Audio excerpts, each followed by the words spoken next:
जय हिंद, नमस्कार सभी साथियों को। कैसे हो आप सभी? आशा करते हैं आप सभी अच्छे होंगे और आपके उज्जवल भविष्य की कामना करते हैं। आज के इस चैप्टर में हम बात करने वाले हैं मैथ की। तो बेटा मैथ में पहले तो हम सबसे पहले आपको सिलेबस लिखा रहे हैं कि आपकी एग्ज़ाम में कौन कौन से चैप्टर आने वाले हैं और हम कौन कौन से चैप्टर यहाँ पढ़ने वाले हैं। चलो देखो,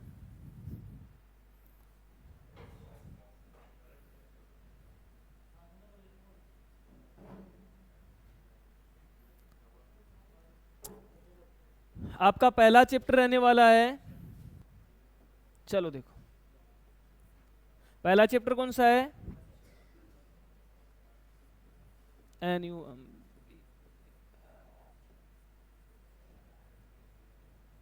संख्या पद्धति। संख्या पद्धति। दूसरा चैप्टर है सरलीकरण, सिंप्लीफिकेशन।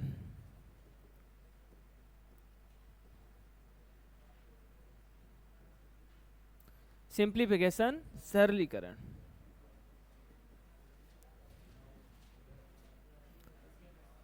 तीसरा चैप्टर है एलसीएम और एचसीएफ। ठीक है बेटा। इसके बाद चौथा चैप्टर है वर्गमूल, घनमूल,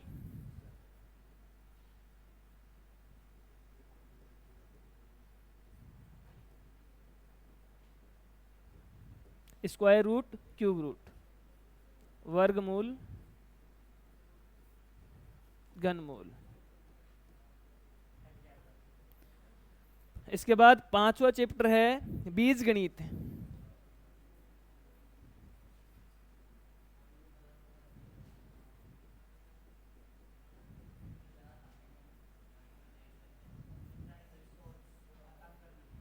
इसके बाद में 6 नंबर है घातांक करनी।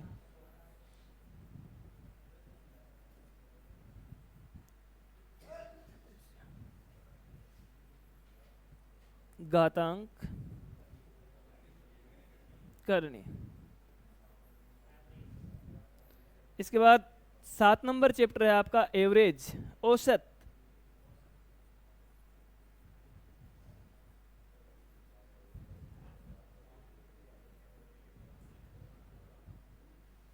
बेटा सिलेबस लिख लेना सभी। नए वाले जितने भी स्टूडेंट है वो भी सभी सिलेबस लिख लेना एक बार। 8 नंबर चैप्टर है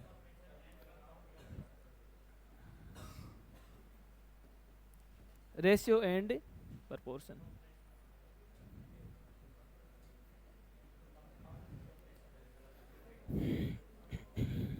अनुपात, समानुपात। और इसी चैप्टर के साथ में हम पढ़ेंगे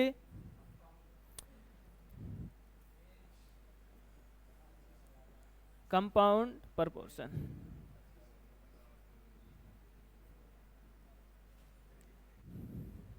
समान अनुपात, समानुपात, मिश्र अनुपात। इसके बाद नेक्स्ट चैप्टर आता है तुम्हारा एज, आयु। 11 नंबर चैप्टर है मिश्रण, मिश्रण। प्रतिशत, प्रतिशत के बाद में चैप्टर आता है लाभ हानि, प्रॉफिट एंड लॉस। लाभ हानि।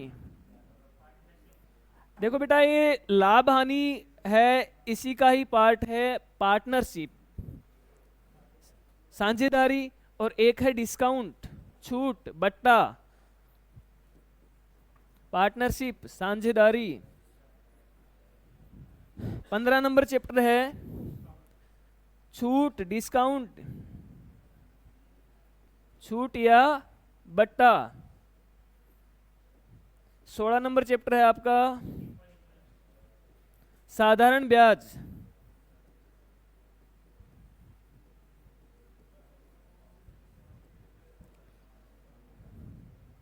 सिंप्लीफिकेशन तो करवा दिया ना, सिंपल इंटरेस्ट।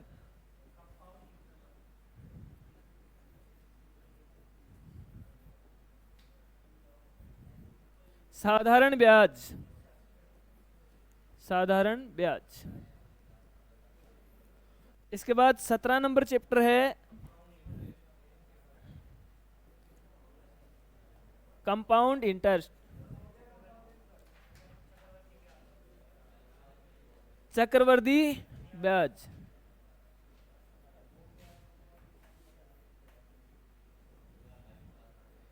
चक्रवर्ती ब्याज के बाद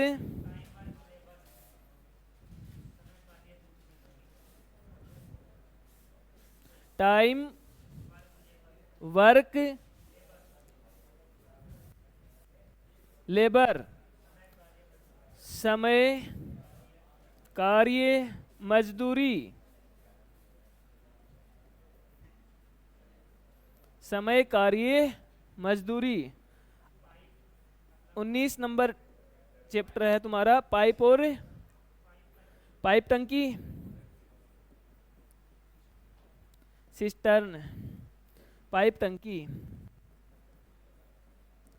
पाइप टंकी बेटा। इसके बाद में 20 नंबर चैप्टर है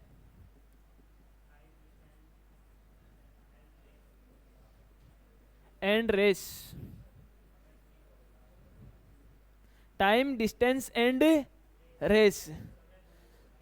समय, दूरी, दौड़। साथ साथ में नोट कर लो बेटा, ये जितने भी चैप्टर में आपको लिखा रहा हूं ये सिलेबस आपका, ये चैप्टर हम पढ़ने वाले हैं। ट्रेन, रेलगाड़ी,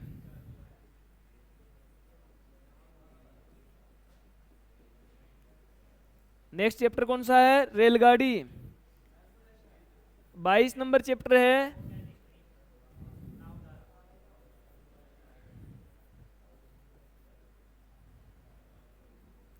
नाव, धारा।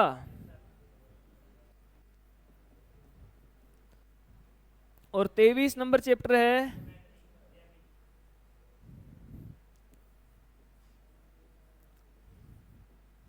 जियोमेट्री, ज्यामिति।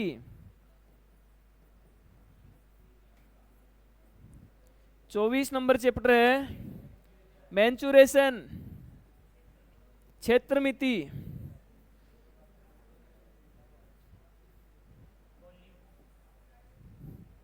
और 25 नंबर चैप्टर है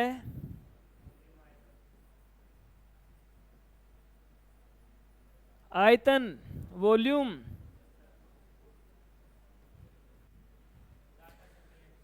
और एक और आता है बेटा 26 नंबर, आंकड़े अपर्याप्त, डाटा सफिशिएंसी, आंकड़े पर्याप्तता। ये जो 26 नंबर चैप्टर है ये आर्मी जीडी में नहीं है, और कुछ चैप्टर ऐसे भी है जो ज़्यादा डीपली आर्मी जीडी में नहीं पूछे जाते हैं। एक बार वापस देख लो जितने भी चैप्टर तुम्हारे अभी मैंने बताए हैं। देखो बेटा, पहला चैप्टर कौन सा है आपका? नंबर सिस्टम, संख्या पद्धति। पहला चैप्टर आपका संख्या पद्धति, नंबर सिस्टम। दूसरा चैप्टर है सिंप्लीफिकेशन, सरलीकरण। तीसरा चैप्टर है एलसीएम, एचसीएफ। चौथा है स्क्वायर रूट, क्यूब रूट। पांचवा चैप्टर बेटा बीजगणित, अलजेब्रा। और छठा चैप्टर है तुम्हारा घातांक और करनी। सातवां चैप्टर है औसत। आठवां चैप्टर है अनुपात, समानुपात। देखो अनुपात, समानुपात, मिश्रानुपात और आयु, ये तीनों चैप्टर एक ही चैप्टर से रिलेटेड है। अगर आपको अनुपात समानुपात नहीं आ रहा है तो आप आयु और मिश्रानुपात नहीं कर सकते। तो बेटा ये तीनों चैप्टर साथ में ही करवाने हैं। इसके बाद में नेक्स्ट मिश्रण, मिश्रण भी इससे जुड़ा हुआ चैप्टर है। फिर प्रतिशत, लाभ हानि। अब देखो बेटा लाभ हानि है और साझेदारी, बट्टा। लाभ हानि, साझेदारी और बट्टा, तीनों एक ही चैप्टर के भाग है। अरे जब हम व्यापार करते हैं, बिजनेस करते हैं, तभी तो लाभ या हानि होती है ना। ऐसे बैठे रहने पर तो कोई लाभ नहीं होगा। तो जब आप व्यापार करोगे लाभ हानि होगी, इसी में आप साझेदारी भी कर सकते हो। तो लाभ हानि, साझेदारी और छूट या बट्टा, किसी वस्तु को खरीदने या बेचने पर आप छूट देते हो या छूट लेते हो, तो ये भी लाभ हानि का भी क्या है? पार्ट है। इसके बाद नेक्स्ट है साधारण ब्याज और चक्रवर्ती ब्याज। इसके बाद समय कार्य मजदूरी, पाइप टंकी। इसके बाद है समय दूरी दौड़। नेक्स्ट है रेलगाड़ी। रेलगाड़ी के बाद नावधारा। नावधारा नावधारा के बाद है ज्योमेट्री, ज्यामिति। मेंचुरेशन है। मेंचुरेशन के बाद वॉल्यूम, आयतन। ये बेटा आप चैप्टर पढ़ोगे। नोट कर लिया सभी ने? आगे बढ़े, चलो देखो।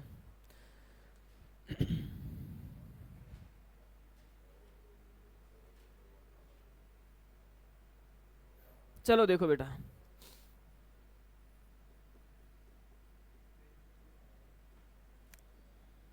आज हम बात करने वाले हैं चैप्टर नंबर 1 की, और पहला आपका चैप्टर है नंबर सिस्टम।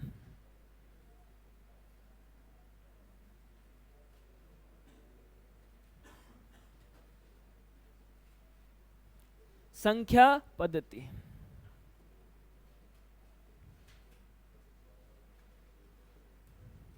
कौन सा चैप्टर है? संख्या पद्धति। देखो बेटा, संख्या पद्धति में आपको अलग अलग विभिन्न संख्याओं के बारे में जानकारी होना जरूरी है। जैसे अगर मैं बात करूं सम संख्या, तो आपको तुरंत पता चलना चाहिए कि सम संख्याएं कौन कौन सी होती है, इवन नंबर कौन कौन से होते हैं। आपको अगर बोलूं नेचुरल नंबर, प्राकृत संख्या, तो आपको पता होना चाहिए कि प्राकृत संख्याएं कौन कौन सी होती है। आपसे बोलूं वास्तविक संख्या, काल्पनिक संख्या, परिमेय संख्या, अपरिमेय संख्या, तो इन संख्याओं के बारे में आपको पता होना बहुत जरूरी है। तो देखो बेटा, संख्याएं कौन कौन सी आपको पढ़नी है। सबसे पहले अगर मैं बात करूं कॉम्प्लेक्स नंबर की, कॉम्प्लेक्स नंबर या सम्मिश्र संख्या, अपनी बुक में बना लेना बेटा ये कॉम्प्लेक्स नंबर, सम्मिश्र संख्या। तो सम्मिश्र संख्या में जितनी भी संख्याएं आप जानते हो, वो सारी संख्याएं क्या होती है? सम्मिश्र संख्या। चाहे आप जानते हो या आप जानते नहीं हो, कल्पना कर सकते हो, वो सारी संख्याएं क्या होती है? सम्मिश्र संख्या होती है। इसमें अगर मैं बात करूं, पहली आ गई रियल नंबर, वास्तविक संख्या। वास्तविक संख्या, पहली संख्या कौन सी है? रियल नंबर, वास्तविक संख्या। दूसरी है इमेजिनरी नंबर, काल्पनिक संख्या। देखो बेटा, आयोटा, आयोटा क्या होता है? काल्पनिक संख्या होती है। आयोटा का मान कितना होता है? √-1। आयोटा बेटा इस प्रकार से लिखते हो ना आप, आयोटा, और इसका मान क्या होता है? √-1। आयोटा एक क्या है? काल्पनिक संख्या है, क्योंकि इसको वास्तव में कोई √-1 की कोई संख्या थोड़ी होती है, नहीं होती है। तो आप क्या बता सकते हो कि आयोटा एक काल्पनिक संख्या है। वास्तविक संख्याओं की अगर मैं बात करूं, तो बेटा सारी वास्तविक संख्याएं होती है जिन संख्याओं को आप जानते हो, या जो वास्तव में कोई संख्या होती है, वो सारी संख्याएं क्या होती है? वास्तविक संख्याएं होती है। जैसे मैं एग्जाम्पल के लिए बात करूं, वास्तविक संख्याओं में दशमलव वाली संख्या भी आती है, और पूर्णांक संख्याएं भी आती है, ऋणात्मक संख्याएं भी आती है, और धनात्मक संख्याएं भी आती है। यहाँ आपने देखी है वास्तविक संख्याएं कौन कौन सी होती है? एक तो परिमेय संख्या, और दूसरी होती है अपरिमेय संख्या। परिमेय संख्या कौन सी होती है? तो याद रखना बेटा, परिमेय संख्या, मैं वापस आपको परिभाषा डेफिनेशन बता दूंगा, लेकिन परिमेय संख्या होती है जिसको हम P/Q के रूप में लिख सकते हैं। वो कौन सी संख्या होती है? परिमेय संख्या। और जिस संख्याओं को हम P/Q के रूप में नहीं लिख सकते, वो कौन सी संख्याएं होती है? अपरिमेय संख्या होती है। तो यहाँ परिमेय संख्या में आप बता सकते हो P/Q के रूप में लिखा जा सकता है, और इस अपरिमेय संख्याओं को P/Q के रूप में नहीं लिखा जा सकता। इसके बाद नेक्स्ट आपकी आती है पूर्णांक संख्या। देखो बेटा, परिमेय संख्याओं में दो प्रकार की संख्याएं होती है। परिमेय संख्या, एक तो परिमेय संख्या हो गई आपकी दशमलव वाली संख्या, और एक हो गई पूर्णांक। पूर्णांक का मतलब आप जिसको दशमलव में नहीं लिख रहे हो। तो पूर्णांक संख्या कौन कौन सी होती है? जैसे मैं बोलूं -1, -4, -5, 0, इसके बाद में 1, 2, 3, 4, ये जो संख्याएं होती है, ये सारी संख्याएं क्या होती है? पूर्णांक संख्याएं होती है। और दशमलव वाली संख्याएं कौन कौन सी होती है बेटा? माइनस में भी हो सकती है और प्लस में भी हो सकती है। अगर मैं बोलूं -4.5, तो संख्या कौन सी है? दशमलव वाली संख्या है। इसके बाद अगर मैं बात करूं 5.9, तो ये भी कौन सी संख्या है? दशमलव वाली संख्या है। अब देखो बेटा, अगर मैं बात करूं पूर्णांक संख्याओं की, तो पूर्णांक संख्याएं दो प्रकार की होती है, एक तो नेगेटिव संख्या और एक दूसरी हो गई पॉजिटिव, धनात्मक और ऋणात्मक, नेगेटिव और पॉजिटिव।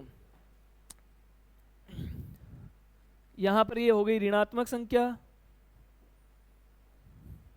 ऋणात्मक,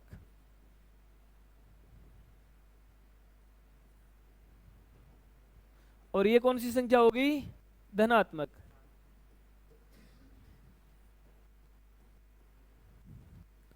धनात्मक और ऋणात्मक।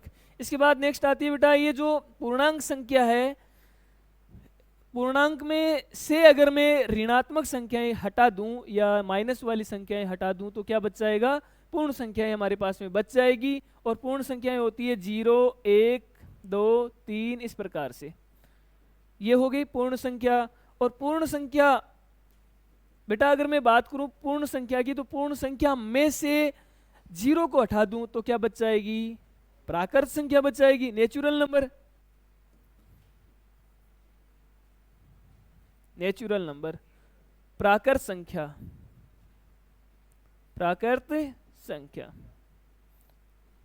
चलो ये देखो, पूर्ण संख्याओं में अगर मैं 0 हटा दूं तो कौन सी संख्याएं बच जाएगी? प्राकृत संख्या बच जाएगी। अब देखो प्राकृत संख्या भी दो प्रकार की होती है। प्राकृत संख्या भी कितने प्रकार की होती है? प्राकृत संख्या दो नहीं बेटा, 4 प्रकार लिख लो आप। सम, विषम, भाज्य और अभाज्य। सम संख्या,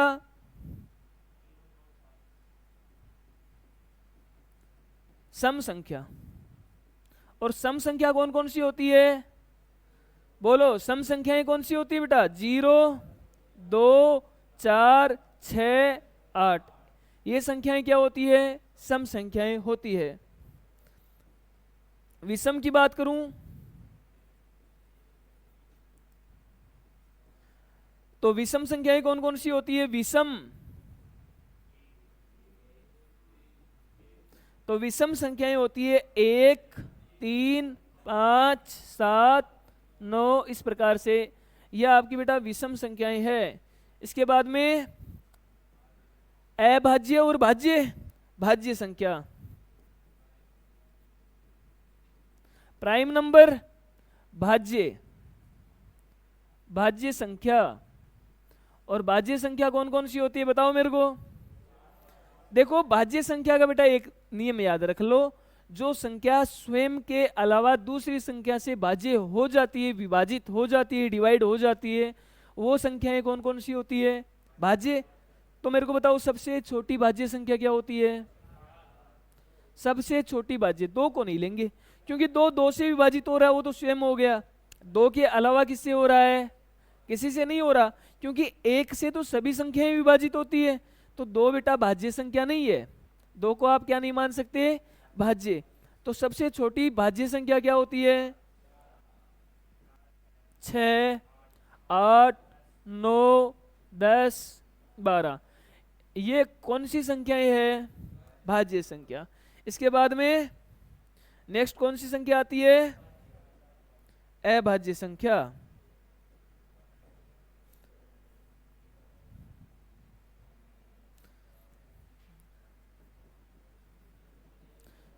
कंपोजिट नंबर, अभाज्य संख्या। पीछे वाली टीम दिखाई दे रहा है बेटा सभी को? अरे दिख तो रहा है ना तुम्हें? तो कंपोजिट अभाज्य संख्याएं अगर मैं बोलूं तो बेटा सबसे छोटी अभाज्य संख्या कौन सी है? 2 है या 3 है? 2 है। अभाज्य है तो बेटा 2, तो 2, 3, 5, 7, 11, ये संख्याएं कौन सी हो गई? अभाज्य संख्याएं हो गई। यहां पर आपने क्या क्या देखा है वापस एक बार देख लो। कौन कौन सी संख्या अभी तक आपने पढ़ी है? सबसे पहले आपने पढ़ा है सम्मिश्र संख्या, कॉम्प्लेक्स नंबर। सम्मिश्र संख्याएं कौन सी होती है? जितनी भी आप संख्याएं जानते हो, वास्तविक और काल्पनिक सभी संख्याएं क्या होती है? सम्मिश्र संख्या होती है। अच्छा ठीक है, चेंज कर लेंगे कलर। ये कम दिख रहा है क्या? ओके, चेंज कर लें, लाइट की कोई दिक्कत नहीं है बेटा। ठीक है, वास्तविक संख्याएं कौन कौन सी है? एक मिनट, ये लाइटें ऑन कर दो ना सारी। लाइट ऑन ही नहीं करी है, तब ज्यादा दिख रही है आपको।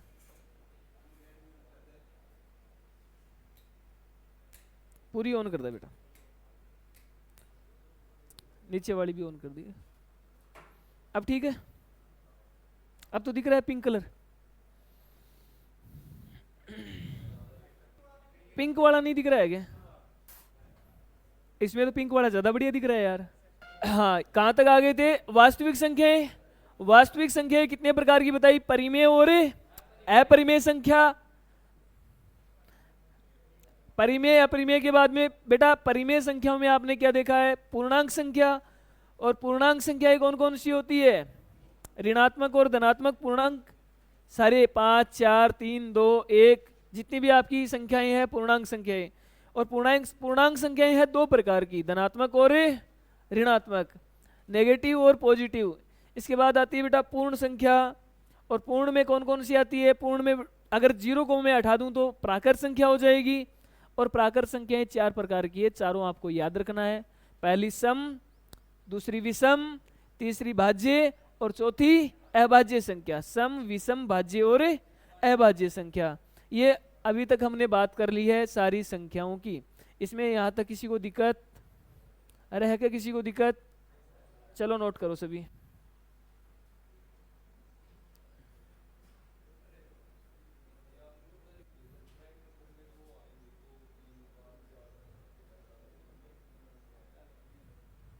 नोट कर लो सभी।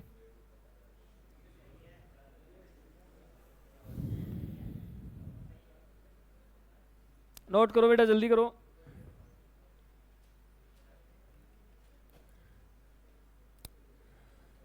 नोट कर लिया तो आगे बढ़ूं?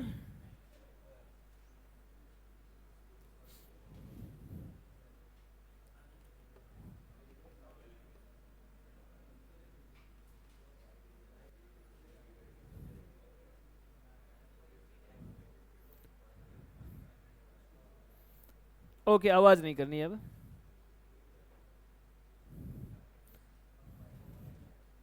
चलो देखो, पहली संख्या हम लेते हैं वास्तविक संख्या।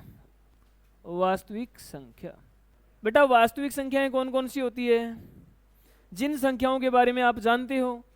तो यहाँ पर मैं कुछ वास्तविक संख्याओं के एग्जाम्पल लिख देता हूँ। 0.5, माइनस का 4.9, माइनस का 3, 4, 8, 9। इस प्रकार से बेटा जितनी भी आपकी संख्याएं होती है, 10, 1/2, 4/5, √3, सारी संख्याएं क्या होती है? वास्तविक संख्या। जिन संख्याओं के बारे में आप जानते हो वो सारी संख्याएं क्या होती है? वास्तविक संख्या। या आपने अभी तक जितनी संख्याएं पढ़ी है या पढ़ रखी है, सुन रखी है, वो सारी संख्याएं क्या होती है? वास्तविक संख्याएं होती है। इसके बाद नेक्स्ट अगर हम बात करें बेटा काल्पनिक संख्या, इमेजिनरी नंबर। काल्पनिक संख्या, काल्पनिक संख्या। तो काल्पनिक संख्या कौन कौन सी होती है? आयोटा। काल्पनिक संख्या क्या होती है? आयोटा। और आयोटा का मान क्या होता है? √-1। इतना याद रख लेना। इसके बाद नेक्स्ट है प्राकृत संख्या, नेचुरल नंबर, प्राकृत संख्या। और प्राकृत संख्या कौन कौन सी होती है? जो आप काउंटिंग करते हो ना बेटा, 1, 2, 3, 4, 5, 6 से, और कहाँ तक होती है? अनंत तक होती है, इनफाइनाइट तक होती है। 1, 2, 3, 4, 5 से लेकर अनंत तक होती है। इसके बाद नेक्स्ट अगर मैं बात करूं सम संख्या। सम संख्या, सम संख्याएं कौन कौन सी होती है? 0, 2, 4, 6, 8 इस प्रकार से चलती रहेगी। देखो बेटा बहुत बार ये क्वेश्चन पूछा जाता है कि 0 को सम में लेना या विषम में। 0 को हमेशा सम में काउंट करना है। इसके बाद नेक्स्ट आती है विषम संख्याएं। विषम संख्या, और विषम संख्या कौन सी होती है? 1, 3, 5, 7 इस प्रकार से होती है। सम विषम हो गई। इसके बाद नेक्स्ट आती है अभाज्य संख्या। अभाज्य संख्या, और अभाज्य संख्या कौन सी होती है? 2, 3, 5, 7, 11, 13, 17, 19 इस प्रकार से होती है बेटा अभाज्य संख्या। अभाज्य के बाद में आती है भाज्य संख्या, और भाज्य संख्याएं कौन सी होती है? 4, 6, 8, 9 इस प्रकार से ये सारी संख्याएं क्या होती है? भाज्य संख्याएं होती है। भाज्य के बाद में मैं बात करूं पूर्ण संख्याओं की। पूर्ण संख्याएं, देखो प्राकृत में अगर मैं 0 और शामिल कर दूं तो वो पूर्ण हो जाएगी, होल नंबर हो जाएगा ना। तो प्राकृत संख्याएं कौन सी होती है? 1, 2, 3, 4, 5 और उसमें 0 को और ऐड कर दो। 0, 1, 2, 3, 4 इस प्रकार से ये संख्याएं कौन सी संख्याएं हो गई? पूर्ण संख्याएं हो गई। पूर्ण के बाद में बताओ पूर्णांक संख्याएं। पूर्णांक संख्या, और पूर्णांक संख्याएं कौन कौन सी होती है? अगर पूर्ण संख्याओं में माइनस वाली संख्या में और ऐड कर दूं तो कौन सी संख्याएं हो जाएगी? पूर्णांक हो जाएगी। तो इसमें माइनस वाली और ऐड कर दो। माइनस का 4, -3, -2, -1, 0, 1, 2, 3, 4 इस प्रकार से चलती रहेगी। ये बेटा इतनी संख्याएं आपको पता होना जरूरी है। सबसे पहले आपने देखा वास्तविक संख्या, वास्तविक संख्याएं देख ली, काल्पनिक संख्या देख ली। काल्पनिक के बाद में प्राकृत, सम, विषम, अभाज्य, भाज्य, पूर्ण, पूर्णांक। अब हम बात करेंगे परिमेय और अपरिमेय संख्याओं की। परिमेय संख्या, बताओ इन संख्याओं में किसी को प्रॉब्लम आ रही है? अरे अभी तक पढ़कर आ रहे हो तुम, स्कूल में पढ़ा होगा आपने, मैडम ने अच्छे से पढ़ाया होगा, या फिर मैडम को इग्नोर किया आपने? नहीं किया ना। परिमेय संख्याएं, परिमेय संख्या कौन सी होती है?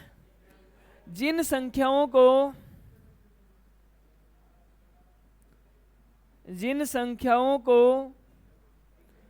P/Q के रूप में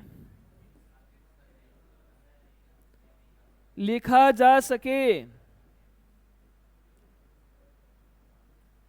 जिन संख्याओं को P/Q के रूप में लिखा जा सके, कौन सी संख्याएं होती है? परिमेय संख्याएं होती है। तो बताओ परिमेय संख्या कौन सी होती है? अगर मैं 1/2 की बात करूं, कौन सी संख्या है? 0.5 की बात करूं, कौन सी संख्या है? अगर मैं बेटा बात करूं 2 की, ये भी क्या है? परिमेय संख्या। अगर मैं बात करूं √4, √9, ये संख्याएं क्या है? परिमेय संख्या है, क्योंकि इन संख्याओं को हम P/Q के रूप में लिख सकते हैं। अगर मैं बेटा बात करूं 22/7 की, 22/7 कौन सी राशि है? हमेशा ध्यान रखना 22/7 कौन सी राशि है? परिमेय। लेकिन पाई अपरिमेय है, क्योंकि पाई का मान एज इट इज पूरा 3.14 नहीं आता है, उसके बाद में भी आगे और नंबर आते हैं। तो पाई परिमेय संख्या नहीं है, लेकिन 22/7 तो P/Q के रूप में लिखा हुआ है ना। 22/7 किसके रूप में लिखा हुआ है? P/Q के रूप में लिखा हुआ है। इसका मतलब 22/7 कौन सी संख्या हो गई? परिमेय संख्या। इसके बाद नेक्स्ट आती है अपरिमेय संख्या। अपरिमेय संख्या, और अपरिमेय संख्या कौन कौन सी होती है? जिन संख्याओं को P/Q के रूप में नहीं लिखा जा सकता। तो एग्जाम्पल बताओ कौन कौन सी होगी? पहली संख्या कौन सी आ गई? पाई। पाई बेटा हमेशा ध्यान रखना कौन सी संख्या है, अपरिमेय है। इसके बाद नेक्स्ट अगर मैं बात करूं तो √2, √3, √5, ये सारी संख्याएं कौन सी संख्याएं हैं, अपरिमेय संख्या है। एग्जाम में डायरेक्ट क्वेश्चन बहुत बार पूछा जाता है कि निम्न में से परिमेय संख्या बताओ। 4 ऑप्शन आपको मिल जाएंगे, आपको अपरिमेय संख्या बतानी है या परिमेय संख्या आपसे पूछी जा सकती है। ये नोट कर लो, जल्दी जल्दी नोट करो। कर लिया नोट? थोड़ी स्पीड रखो बेटा। चलो आगे बढ़ते हैं।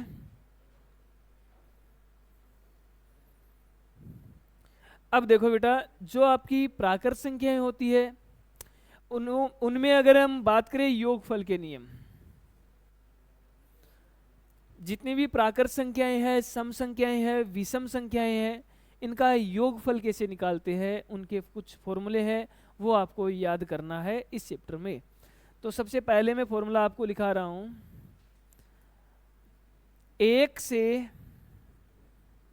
n तक प्राकृत संख्याओं के 1 से n तक प्राकृत संख्याओं का योगफल बताओ। योगफल 1 से n तक प्राकृत संख्याओं का योगफल। चलो देखो क्या होता है, n इंटू n प्लस 1/2। बेटा याद कर लेना, 1 से n तक प्राकृत संख्याओं का योगफल क्या होता है, n इंटू n प्लस 1। अगर मैं एग्जाम्पल की बात करूं, क्वेश्चन किस प्रकार से आता है, तो देखो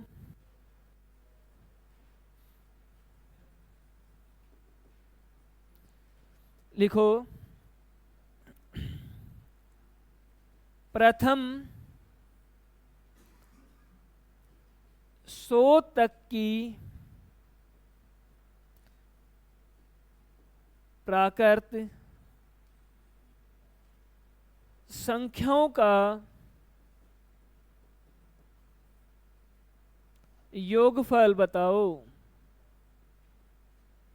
योगफल बताओ। देखो बेटा, प्रथम 100 तक बोला है, या 1 से 100 तक भी बोल सकता है। इसी क्वेश्चन को क्या लिख सकते हैं हम, 1 से 100 तक की प्राकृत संख्याओं का योगफल बताओ। तो क्वेश्चन बेटा इस प्रकार से देखो, 1 + 2 + 3 + 4 + इस प्रकार से कहाँ तक है, 100 तक है। इनको जोड़कर बताना है। तो इसका फॉर्मूला अभी मैंने आपको क्या बताया है, n इंटू n प्लस 1/2। अरे यही बताया ना। तो देखो फॉर्मूले में मान रखो, n into n plus 1/2। n का मान कितना है, 100। n प्लस 1 का मान हो गया 101/2 से काटा कितनी बार कटा बेटा, 50 बार, 5050। ये तुम्हारा आंसर है। बताओ जिनका सही है वो हाथ ऊपर करो। ओके गुड, शाबाश, लगभग बच्चों का ठीक है। पहला बेटा फॉर्मूला आपका हो गया योगफल का। इसके बाद अगर मैं बात करूं दूसरे फॉर्मूले की, 1 से n तक प्राकृत संख्याओं का योगफल हो गया। अब अगर आपसे पूछे a से b तक प्राकृत संख्याओं का योगफल, क्या पूछा जाए, a से b तक प्राकृत संख्याओं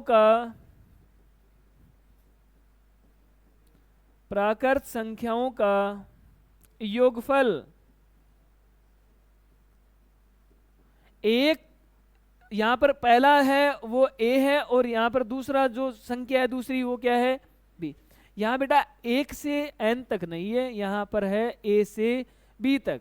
तो इसका फॉर्मूला होता है योगफल इंटू अंतर प्लस 1/, बेटा बहुत ही इंपॉर्टेंट फॉर्मूला है।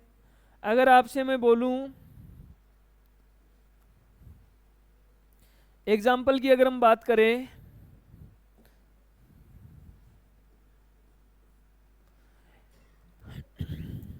बीस से 100 तक की प्राकृत संख्या का योगफल बताओ।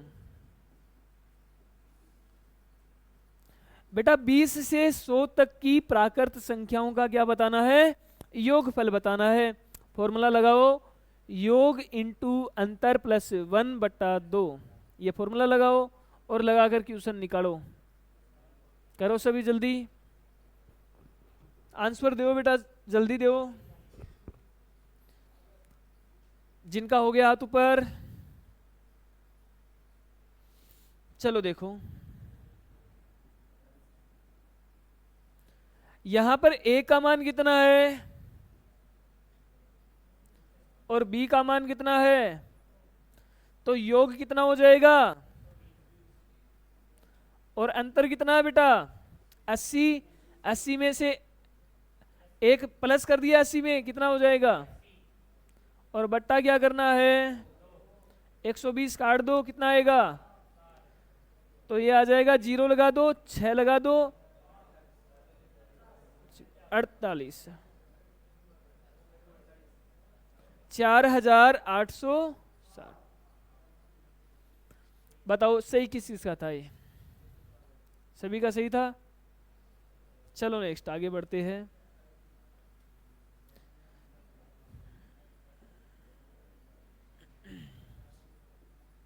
अभी आपने क्या देखा, प्रथम n प्राकृत संख्याओं का योगफल क्या होता है, n इंटू एन प्लस 1/2।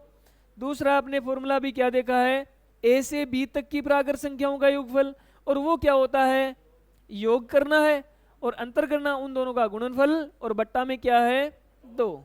इसके बाद देखो 1 से n सम प्राकृत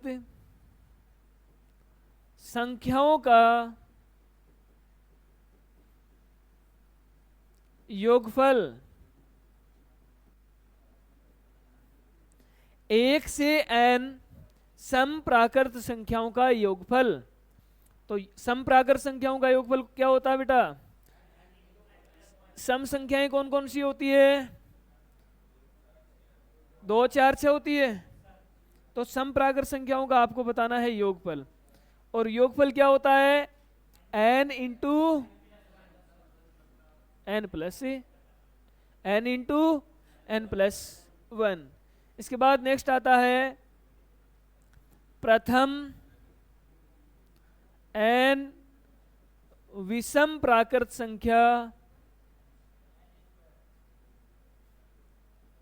संख्या का योगफल। विषम प्राकृत बोलिए बेटा, तो विषम संख्याएं योगफल क्या होगा n इंटू एन, या आप बोल सकते हो n²। प्रथम n विषम प्राकृत संख्याओं का योगफल कितना होता है, n इंटू एन या n²। इसके बाद नेक्स्ट है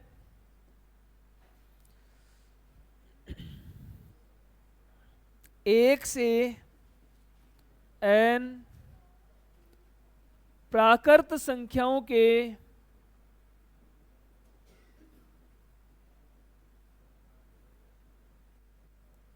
वर्गों का योगफल।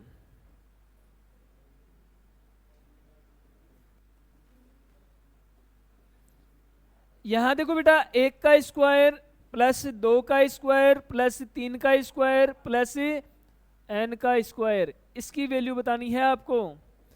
n प्राकृत संख्याओं के वर्गों का योगफल, और इसका मान क्या होता है n into N plus 1 into 2n plus 1/6, n into n plus 1 into 2n plus 1/6। ये होता है n प्राकृत संख्याओं के वर्गों का योगफल। इसके बाद नेक्स्ट है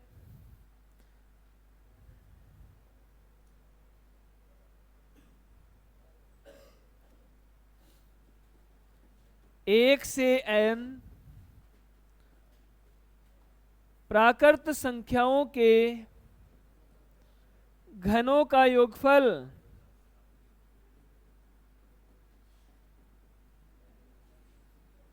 बेटा घनों का योगफल है तो एक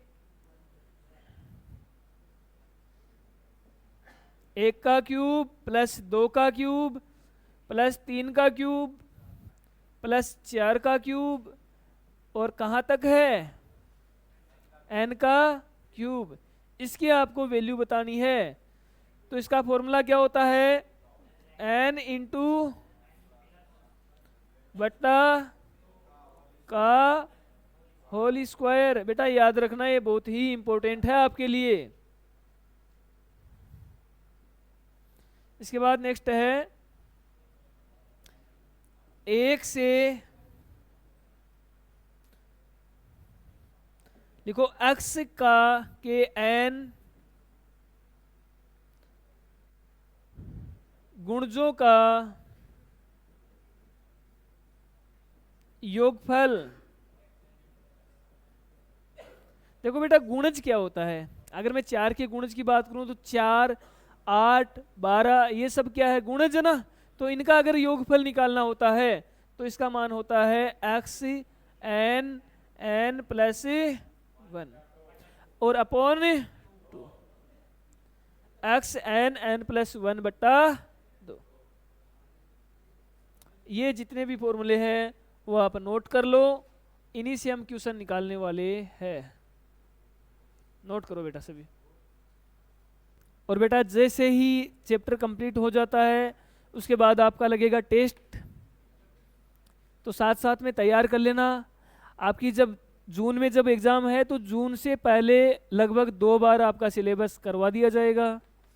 लेकिन आप भी साथ में बने रहो, पूरी बेटा जी जान के साथ मेहनत करते रहो। चलो करो बेटा क्वेश्चन नंबर 1। 1 से 100 तक की प्राकृत संख्याओं का योगफल बताना है। 1 से 100 तक है ना। तो 1 से n प्राकृत संख्याओं का योगफल, अभी फॉर्मूला मैंने आपको क्या बताया था n इंटू n प्लस 1 बट्टा, अरे बताया था ना। ठीक है चलो देखो n का मान कितना है तो n प्लस 1 का मान 100 प्लस बट्टा क्या हो जाएगा 100 इंटू 101 बट्टा ये कट गया बेटा 50 और आ गया 50 50। ये तुम्हारा आंसर है ऑप्शन नंबर। बताओ किसी का सही था। हाँ चेतन सही था। करो नेक्स्ट क्वेश्चन। 51 से 100 तक की प्राकृत संख्याओं का योगफल बताओ। 51 से 100 तक।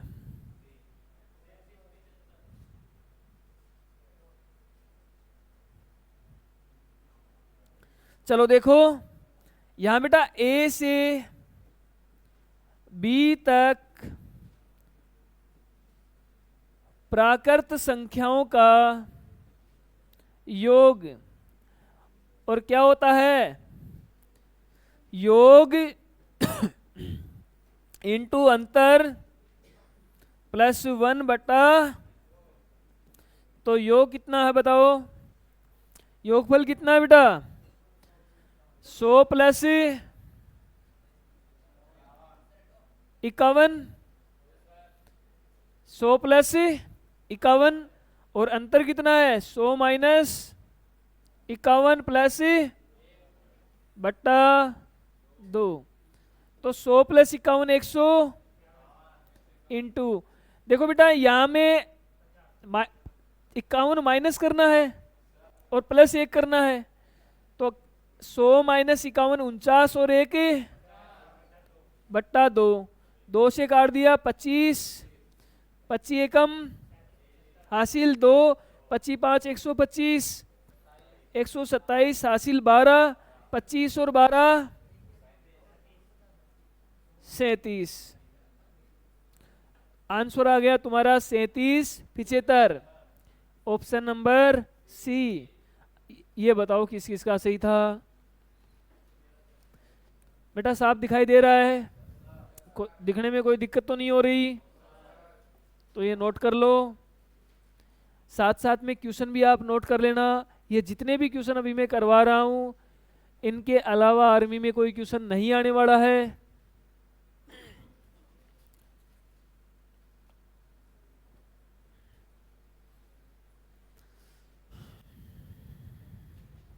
नोट कर लो।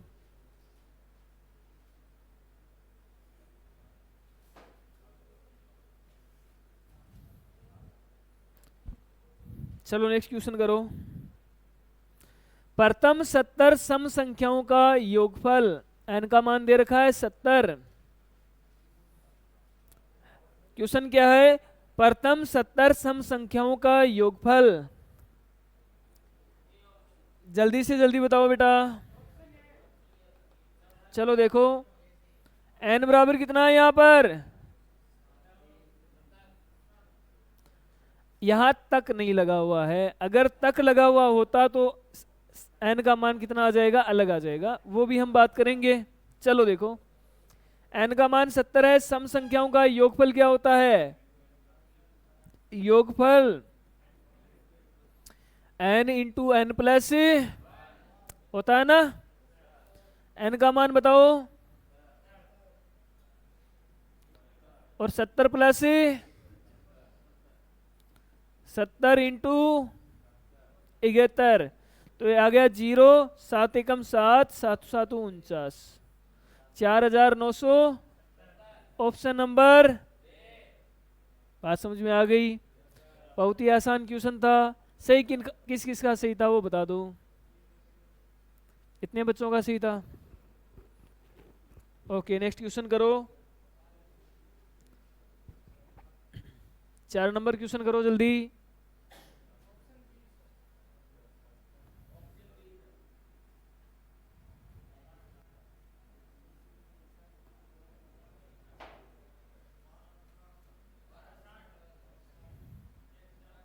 कर लिया सभी ने? देखो प्रथम 70 तक की सम संख्याओं का योगफल है, तो यहां पर 70 तक है। देखो बेटा 70 तक है तो सम संख्याएं कितनी हो जाएगी? देखो n का मान कितना आएगा? 70 बट्टा 35। n का मान बेटा यहां पर 35 है, ध्यान रखना। क्योंकि 70 तक में 35 तो क्या होती है? सम संख्याएं। और 35 ही क्या होती है? विषम संख्याएं होती है। तो 70 तक सम संख्याओं का योगफल क्या होता है? योगफल का फॉर्मूला क्या बताया मैंने अभी आपको? n into N plus 1। n का मान है 35 और ये 35 प्लस 1 हो गया, आ जाएगा आपके पास 35 इंटू 36। कितना आ जाएगा? 1260। ऑप्शन नंबर बी आपका राइट आंसर है। ये बताओ किसी का सही था?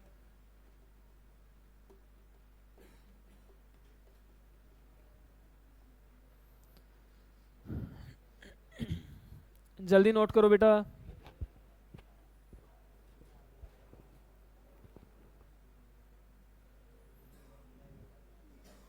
नेक्स्ट क्वेश्चन, क्वेश्चन नंबर 5 करो। 5 नंबर क्वेश्चन सभी।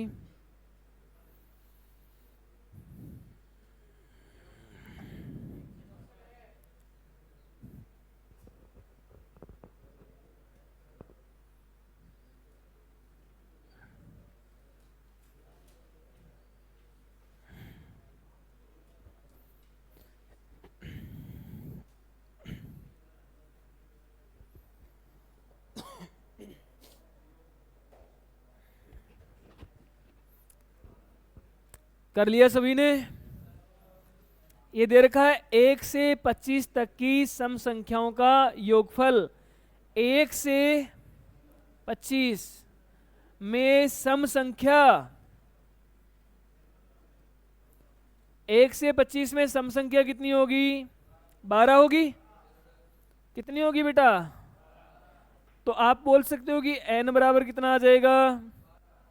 सम संख्याओं का योगफल ज्ञात करना है हमें, और योगफल होता है n इंटू एन प्लस, ये हो गया योगफल। क्या होता है? n into N plus one. तो n का मान कितना है? 12। और ये कितना हो जाएगा? 12, 12 3 36, हासिल 3, और 12 और 3 156। ऑप्शन नंबर ए तुम्हारा राइट आंसर है। बताओ किसका सही था ये? आ रहा है समझ में? ऐसा भी कोई स्टूडेंट है जिसको समझ में नहीं आ रहा है? बेटा बता देना, वापस दोबारा से बता देंगे। फॉर्मूले याद करने पड़ेंगे आपको, बिना फॉर्मूले क्वेश्चन सरल नहीं होगा। फॉर्मूले बेटा याद कर लेना पहले।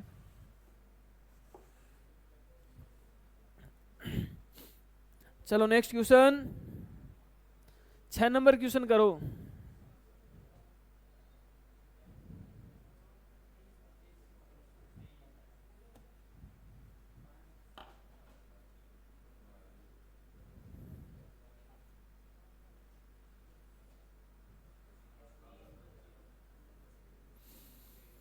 चलो देखो, प्रथम 110 विषम संख्याओं का योगफल, n का मान कितना बेटा?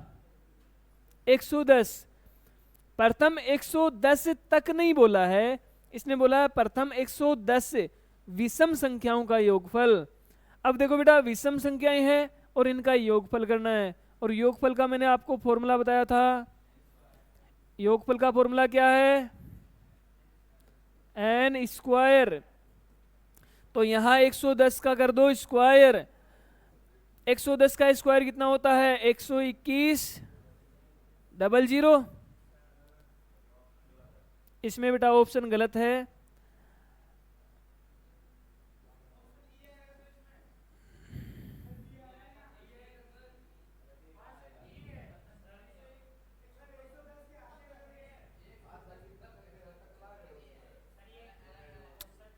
ठीक है, नोट करो, इसमें ऑप्शन गलत है बेटा।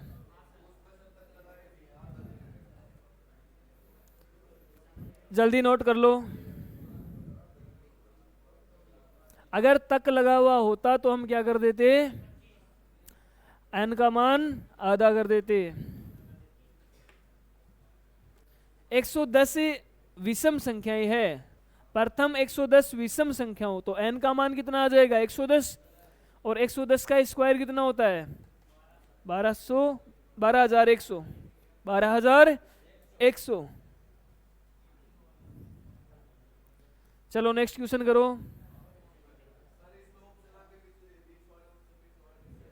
करो बेटा, कोई बात नहीं।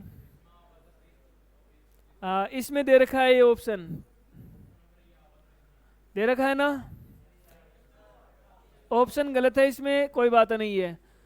प्रथम 110 तक है ना, देखो ये तक लग गया ना, तो n का मान कितना हो जाएगा? 110 बट्टा कितना आएगा? n का मान कितना है?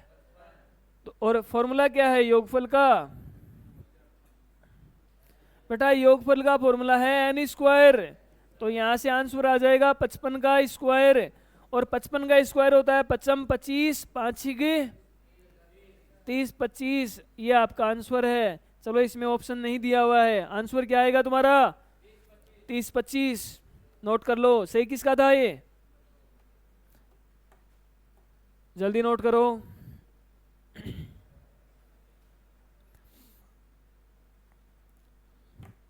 ये चैप्टर मेरे से और पहले किस किस का पढ़ा हुआ है? ओके, तुम्हारा बेटा गलत नहीं होना चाहिए, चैप्टर पहले से पढ़ रखा है ना, एक क्वेश्चन भी गलत नहीं होना चाहिए।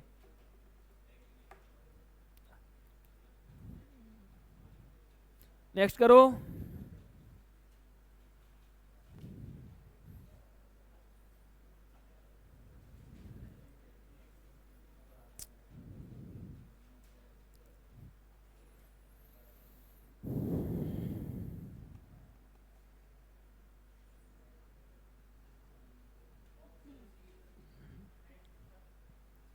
1 से 20 तक की प्राकृत संख्याओं के वर्गों का योगफल बताना है। कहाँ तक है? 1 से 20 तक। तो n बराबर कितना है? n का मान कितना? 20 है। 1 से 20 तक की प्राकृत संख्याओं के वर्गों का योगफल। और वर्गों का योगफल क्या होता है? n into N plus 1 into 2n plus 1/6, यही होता है ना? n का मान कितना है? 20 प्लस 1, 20 दूनी 40 प्लस 1/6। मैं 2 से काट दूं 3, और यहाँ कितना आ जाएगा? 3 से काट दूं कितना आ जाएगा? 7 21। ये हो गया 70 इंटू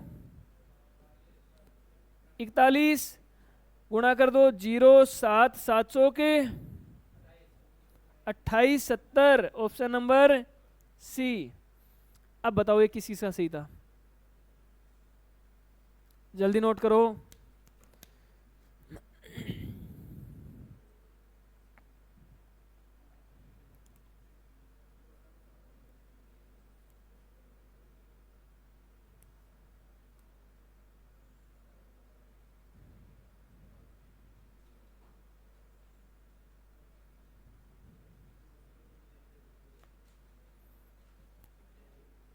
चलो नेक्स्ट क्वेश्चन।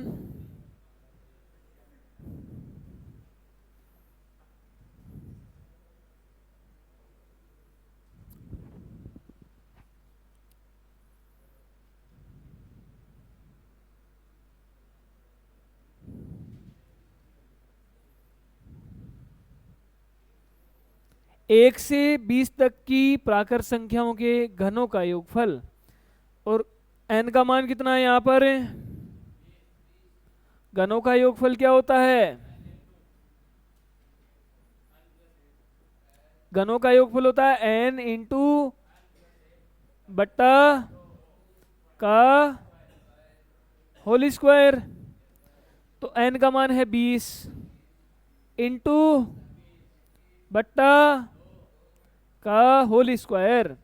2 से काट दिया 10, 200 का होल स्क्वायर। 21 का होल स्क्वायर कितना होता? 21 का स्क्वायर कितना होता है? ये 00। ऑप्शन नंबर 44,100 कहाँ है? ऑप्शन नंबर बी में। अब बताओ किसका सही था ये? जल्दी नोट करो। कर लिया नोट? चलो नेक्स्ट क्वेश्चन करो। 3 के प्रथम 7 गुणजों का योगफल। तो n बराबर कितना है? 7। x बराबर कितना है? 3। x n प्लस 1/, यही तो ना योगफल का formula? x n plus 1। x का मान बताओ कितना है? x का मान 3, n का मान 7 प्लस 1 बट्टा कितना आया? 7 चौक 28 गुणा 8 3 24 हासिल 2, 3 दूनी 6 और 2 84। Option number C. अब बताओ किसकी सा सही था ये?